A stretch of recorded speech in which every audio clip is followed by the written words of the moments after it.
Cluster 9 of the local questionnaire focuses on the protection of human rights defenders, and it seeks to document harmful acts and threats against defenders.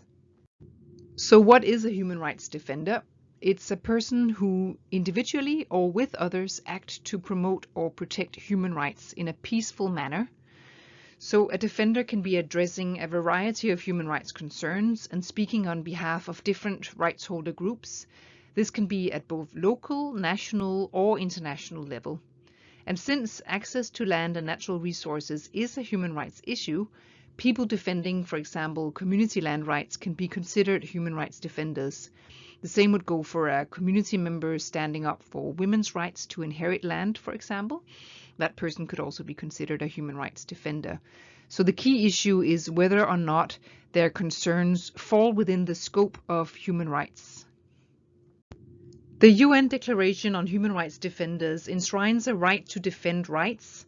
In Article 1, you can read that everyone has the right, individually and in association with others, to promote and to strive for the protection and realization of human rights and fundamental freedoms at both the national and international levels.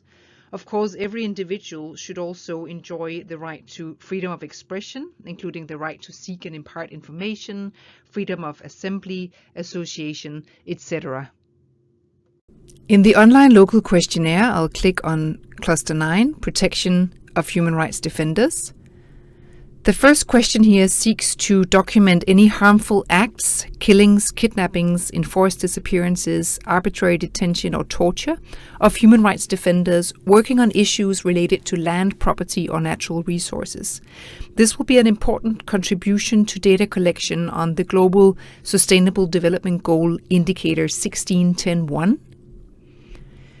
We're asking also about the characteristics of the defenders so that we have disaggregated data on gender, on age, any other characteristics, the profession, perpetrators if known.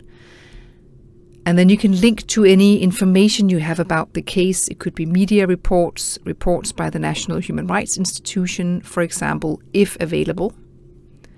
And then we're also seeking to document any threats against defenders, so not just killings, torture, etc., but also threats that defenders have received and who issued the threats.